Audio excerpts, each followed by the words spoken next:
Rahul Mankoottam MLA പേര് പറഞ്ഞില്ലെങ്കിലും ചില ചാനലുകളുടെ സഹായത്തോടെ വലിയൊരു പ്രശ്നത്തിന് തുടക്കമിട്ട പരാതി നൽകിയ നടി എന്ന് പറയുന്ന പെൺകുട്ടി CPM-ലേക്ക് പോകുന്നതിൻ്റെ സൂചന നൽകിയിരിക്കുകയാണ്.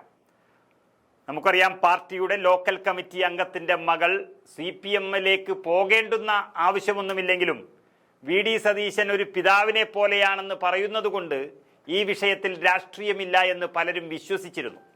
എന്നാൽ തികച്ചും ആസൂത്രിതമാണ് മാങ്കൂട്ടം MLA-ക്കെതിരെയുള്ള നീക്കമെന്ന് കുറച്ച് വൈകിയാണെങ്കിലും മലയാളികൾ അറിയുകയാണ്. അതായത് നടി റിനി ആൻഡ് ജോർജിനെ പങ്കെടുപ്പിച്ച് CPM-ന്റെ പെൺ പ്രതിരോധ സംഗമം പറവൂരിൽ നടത്തിയിരിക്കുകയാണ്. കൊച്ചിയിലെ പറവൂർ ഏരിയ കമ്മിറ്റിയാണ് സൈബർ ആക്രമണങ്ങൾക്കെതിരെ പരിപാടി സംഘടിപ്പിച്ചത്. മുൻ ആരോഗ്യമന്ത്രി MLA കൂടിയായ KK ശൈലജയാണ് പരിപാടി ഉദ്ഘാടനം ചെയ്തത്. അതിലേക്കാണ് റിനി എത്തിയത്. CPM-ന്റെ നേതാവ് KJ ഷൈൻ അടക്കമുള്ളവർ പങ്കെടുത്ത ആ പരിപാടിയിൽ പരസ്യമായി റിനി ആൻഡ് ജോർജിനെ CPM-ലേക്ക് സ്വാഗതം ചെയ്തിരിക്കുകയാണ്. വിവാദങ്ങളിൽപ്പെട്ട പാർട്ടിയുടെ വനിതാ നേതാവ് ഷൈൻ തന്നെ സ്വാഗതം ചെയ്തു എന്ന് പറയുമ്പോൾ അതിൻ്റെ പിന്നിലുള്ള ചില നീക്കങ്ങൾ സംശയിക്കപ്പെടുന്നു. റിനി ഒരു കോൺഗ്രസുകാരി എന്നുള്ള നിലയിൽ അഭിസംബോധന ചെയ്തുകൊണ്ടാണ് ഷൈൻ അവിടെ സംസാരിച്ചത് തന്നെ. സ്ത്രീകളെ സ്മാർത്ഥ വിചാരം ചെയ്യുന്നവരുടെ കൂട്ടമാണ് റിനി വിശ്വസിക്കുന്ന രാഷ്ട്രീയ പ്രസ്ഥാനത്തിൽ ഉള്ളത് എന്നാണ് KJ ഷൈൻ അവിടെ പാർട്ടിയെ വിമർശിച്ചത്. അതായത് കോൺഗ്രസിനെ ഉദ്ദേശിച്ചാണ് അത് പറഞ്ഞത് എന്നർത്ഥം. ഈ സ്മാർത്ഥ വിചാരം എന്നൊക്കെ പറയുന്നത് വളരെ ശക്തമായ രീതിയിൽ ആക്രമിക്കാൻ ഉദ്ദേശിക്കുന്ന ഒരു വാക്ക് തന്നെയാണ്. അതായത് പണ്ടൊക്കെ കേരളത്തിലെ നമ്പൂതിരി സമുദായത്തിൽ നിലനിന്ന ഒരു കുറ്റപരിശോധന രീതിയാണ് ഈ സ്മാർത്ഥ വിചാരം എന്ന് പറയുന്നത്. നമ്പൂതിരി സ്ത്രീകൾക്ക് ചാരിത്രദോഷം അഥവാ പരപുരുഷന്മാരുമായി ബന്ധമാരോപിക്കപ്പെട്ടാൽ അവരെ വിചാരണ ചെയ്യുകയും തീർപ്പ് കൽപ്പിക്കുകയും ചെയ്യുന്നതിനാണ് ഈ രീതി അന്ന് അനുവർത്തിച്ചു പോന്നത്. കുറ്റം ആരോപിക്കപ്പെട്ട സ്ത്രീയെ ഒറ്റയ്ക്ക് പാർപ്പിക്കുകയും അതിനുശേഷം രാജാവിൻ്റെ സാന്നിധ്യത്തിൽ തന്നെ വിചാരണ നടത്തുകയും ചെയ്യുന്ന ഒരു പ്രാചീന ആദ്യകാല രീതിയായിരുന്നു അത്.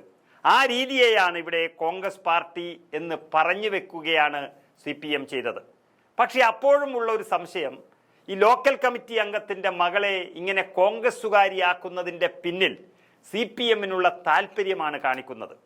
പതിറ്റാണ്ടുകളായി പറവൂരിൻ്റെ ജനകീയ MLA എന്നുള്ള നിലയിൽ പ്രതിപക്ഷ നേതാവ് VD സതീശനുമായി വളരെ അടുപ്പമുള്ള ഒരു കുടുംബ പശ്ചാത്തലമാണ് റിനി എന്ന പെൺകുട്ടിയെ കോൺഗ്രസുകാരിയാക്കാൻ ഇവർ മത്സരിക്കുന്നത്.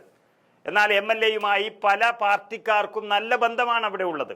എന്നാൽ കോൺഗ്രസിൻ്റെ ഏതെങ്കിലും ഭാരവാഹിത്വം വഹിക്കുന്നതായോ അംഗത്വമെടുത്തതായോ ഉള്ളതായ ഒരു വിവരങ്ങളും ലഭ്യവുമല്ല.